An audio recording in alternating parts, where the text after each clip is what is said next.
ऐसे ही धमाकेदार शूटिंग देखने के लिए हमारे चैनल यमएस म्यूजिक प्रतापगढ़ को सब्सक्राइब करिए, लाइक करिए, शेयर करिए। धन्यवाद। बने रहिए मेरे साथ और देखिए गोवर्धन फिल्म की पूरी शूटिंग। अरे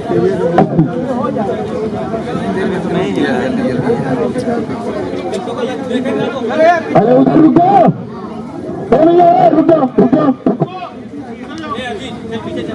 चल रहे सर, आइए सर, आइए।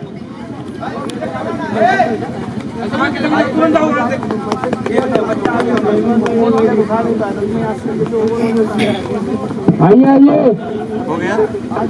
हो गया तभी और ऐसे दब जाइए बस, क्योंकि ऐसे घूमेगा ना। आप सब हमारे चैनल को सब्सक्राइब करिए, लाइक करिए, शेयर करिए और आप सबके बीच में जल्द से ही हमारे चैनल पे लाइव आएंगे दिनेश लाल जी निरहुआ।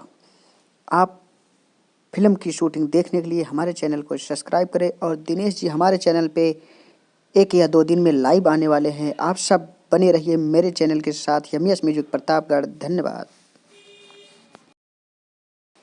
भैया सबसे निहोरा यह बात है कि आप सब चैनलवा देखते हैं, वीडियो ना शूटिंग या का देखते हैं, लेकिन हमारे चैनलवा का सब्सक्राइब नहीं करते हैं।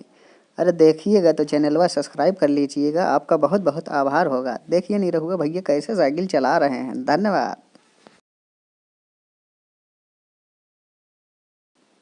हम दिनेश भैया से निहोरा करेंगे कि आप सब उनसे लाइव बात कर सके। वो हमारे चैनल पे लाइव आने वाले हैं। आप सब हमारे चैनल को ज़्यादा से ज़्यादा सब्सक्राइब करेंगे, तभी तो पता चलेगा कि दिनेश लाल की आप सब कितने बड़े फैन हैं। हमारे चैनल को सब्सक्राइब करिए, लाइक करिए। धन्यवाद।